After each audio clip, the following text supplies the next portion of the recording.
I am thrilled today to be joined by Debbie Mucarsel-Powell, the Democratic candidate for the United States Senate in the great state of Florida, running against the very worst MAGA senator, someone who has betrayed his oath, breached the public trust, was found liable for Medicare fraud back in the day. We'll talk about that for a second or two. But American politics at its core is a character test, and it was always understood as such. So I'm really happy to show today to all of you out there, Florida's Democratic Senate candidate does not matter if you do not live in Florida. This is a winnable race. Donate to this race. Get involved in this race. You can write letters. You can write postcards. This office is a United States senator. And we have a crisis of competence in the United States Senate. We have a crisis of character in the United States Senate. We have a crisis of extremism in the United States Senate. So I am thrilled, Debbie, to welcome you here today to talk about the race, talk about how you're going to win. And the first thing I want to just start out by saying is a lot of people have lost hope that Democrats can win in Florida, who live in Washington, D.C., who look back at what I think are some pretty bad candidates and come to the conclusion that a great candidate like you can't win. How are you dealing with that? Yeah, this is the perception that the Republicans here in the state of Florida have created.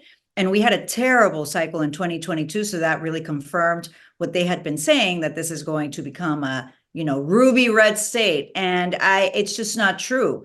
These extremists who have taken over our state and who have been passing the most extreme laws here in the state legislature, they don't represent the value of Floridians. I've been saying this for quite some time. Florida remains a bright purple state. But what has happened in the past, 2-4 years?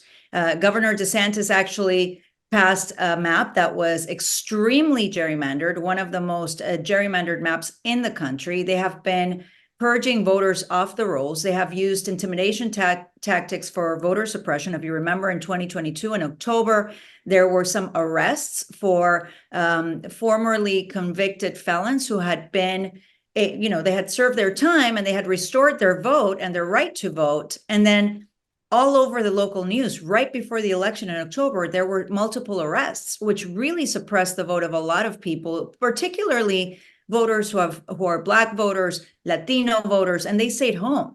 But after the 2022 cycle, I started feeling a pretty significant shift. It started feeling similar to what I felt in 2018. In 2018, no one thought I could beat a very popular Republican incumbent at the time. And most people didn't know who I was. I hadn't been in politics before. But I knew that the community really was ready to make that change. And I beat this popular Republican incumbent. He had been there for 2 terms with a 2-point win.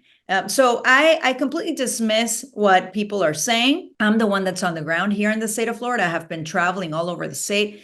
Just yesterday, actually, I met a man who had told me, we were talking about issues, and he said, for him, abortion is the top issue because what that represents is freedoms being taken away from women. If they can do that to women, something that's such a private matter for a woman, then they can do this to anyone or any group. And for him, that's the motivating factor for him to vote in November. So, I'm the one that's having these conversations. We have a new party chair who's creating a very strong infrastructure here in the state of Florida.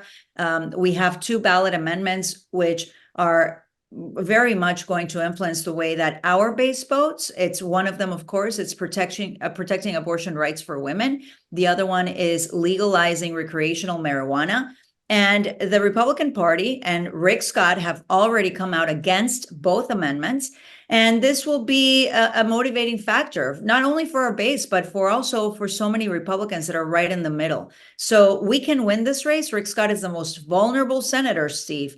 He is very well known, but people know that he's a fraud. People know that he oversaw the largest Medicare fraud in the history of this country. They know that he wrote this plan to eliminate Social Security and Medicare.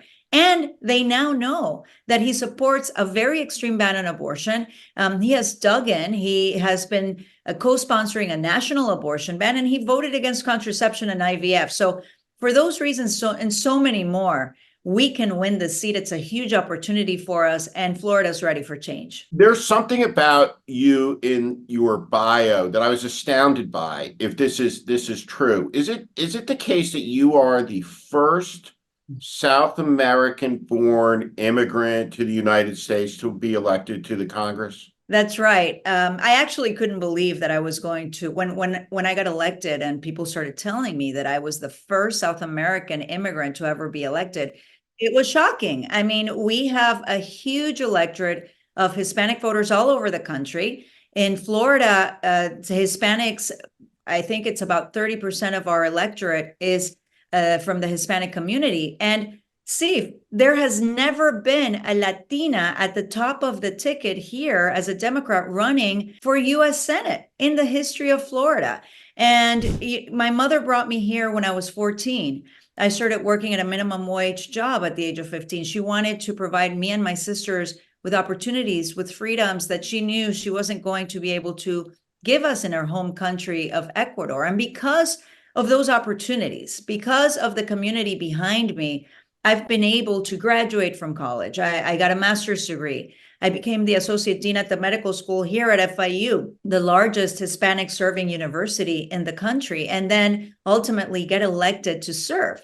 My story embodies the values of America. It embodies this American dream that so many people come here searching for those opportunities. But unfortunately, because of Rick Scott and so many other extremists, those opportunities are disappearing. My story should be the rule, not the exception. Anyone, regardless of who they are and where they come from, should be able to reach their full potential. Unfortunately, here in the state of Florida, we've been under attack for too long, and our children are really being robbed of those opportunities. I grew up in New Jersey. I've lived in California for a long time and have always grew up in with Hispanic friends, Latino friends, and a few years back, Latinx becomes the moniker. And so, wow, there's no actual human being that I know who is of Latino Hispanic ancestry. He's not kind of offended by it,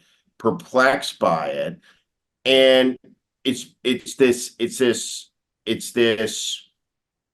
dogma, this imposition, political, that this group's now going to be called this. And you look at Florida, where there's a Republican formula, right, where you go down and you say to the Hispanic community, the immigrant community, you say socialists, right? They're running against AOC, running against Bernie Sanders. And you have an immigrant community from Venezuela, from Cuba, that have seen the price of corruption, of instability, caused by all of this, caused by all of the ideologists.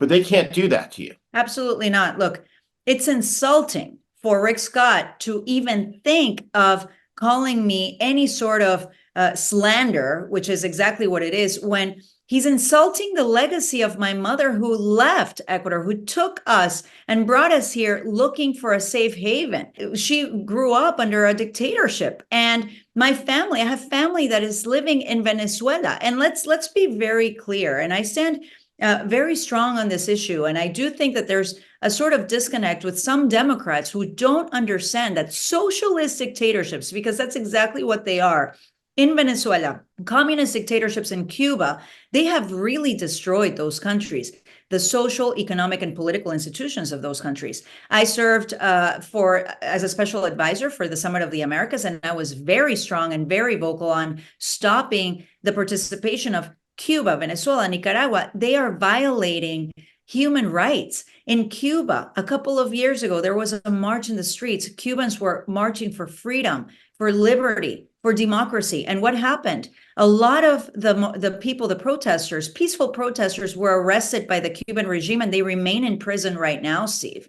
And so how dare Rick Scott, who has no idea what it's like to leave a country like Ecuador, Venezuela, Nicaragua, even have the audacity to call me or my family socialist? It is completely false. It is insulting, and it's insulting all of the Latinos who are coming here looking for freedom. They're the ones that are trying to take away our freedoms. And let me just say one thing. There's only one candidate right now in the Florida Senate race that's supporting communism, and that's Rick Scott. He is voting against Ukraine. And Russia has been feeling more and more emboldened by Republicans in Washington, D.C., who are not only repeating their disinformation and their talking points, their false talking points, but they are blocking aid to one of our allies who's trying to stop these aggressions from Russia. Russia's propping up Cuba. They're propping up Venezuela. Don't talk to me about communism when you're siding with Russia. Are you making that argument explicitly that it's the Russian nuclear submarine that's in Cuba, that it's the Russians who are propping up Venezuela, and now the Russians and the North Koreans who are the funding source for all this instability in all of these countries?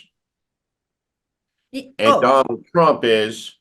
Absolutely, Steve. And here's the issue, right? I mean, when I talk to people, when I look at polls and I see these headlines, national headlines, there's a huge disconnect with what a lot of people on the ground are hearing and what we are telling them. This information needs to be flooding the airwaves. We need to be very strategic on how we reach out to our diverse communities.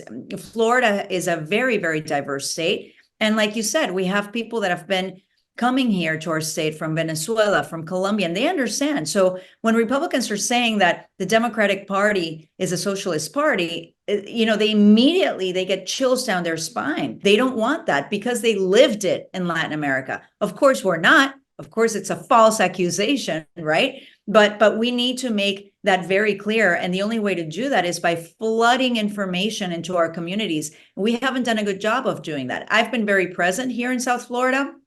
And I do a lot of outreach to Latino communities, not for politics, but because it's natural for me. I am a Latina. Spanish is my first language. And so I've been very present on Spanish radio, Spanish television, and we have those conversations. And Latinos understand Russia is an enemy. Latinos understand Russia's propping up Cuba and Venezuela. And Latinos understand that if you're helping Russia, you're not a friend of Latinos. When you go out there and you're talking to normal people across the state, day in, day out, about the economy, no one is happy. Nobody. There's not a single person that I've met anywhere in the United States that I've ever known cross that is happy about the choice between Donald Trump and Joe Biden. No one is happy about it. What are you saying to people that are cynical, that are unhappy about how important this election is, this choice is, and specifically in Florida? How are you talking to people about Rick Scott and saying, this time is different, I can win, because you can. You're in an even race now, 140 days out. So this race is coming into a very, very clear focus. You're not probably going to get the money you need from Washington, because that's an incumbent committee that will put and overspend in races they don't have to. They won't take the risk, just like the Tim Ryan race, where he outperformed the top of the ticket by 28 points, lost by a couple. What are you saying to people to help them believe? Because belief is so important, right? On the one hand, but how are you laying it out right now? I want to give you a chance to do so, and we'll talk more, everybody, in the aftermath about this, how you can get involved. Time is short. She's got to get back out on the campaign trail. We thank Debbie for spending some time with us, but I want to leave you with the last word. You can win this race. Winning is everything. You don't get power in America without winning these elections. So how are you going to do it? Yeah, thank you, Steve. Look, I remind everyone that Rick Scott has never won a race by more than 1 percentage point. He barely won in 2018, and this is going to be his first reelection to the US Senate in a presidential year. He's never run in a presidential year.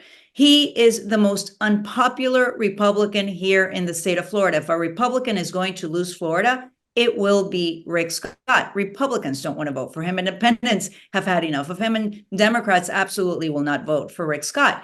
And he's never run against the millions of women, young voters, men who are going to come out in November to protect reproductive freedom.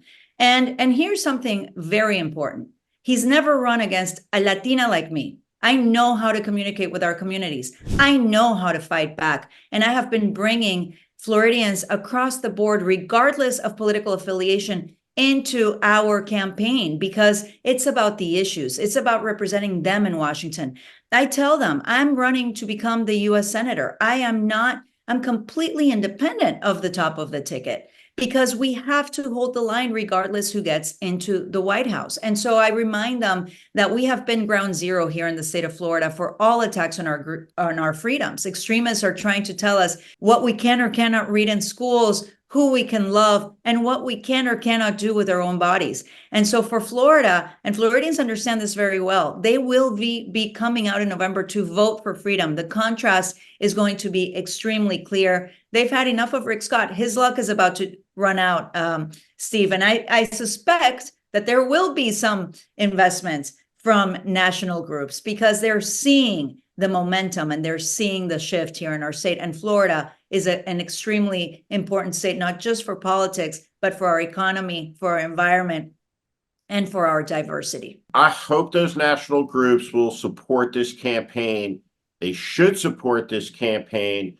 But if they don't, there are millions of Americans and millions of people in the end who will see this.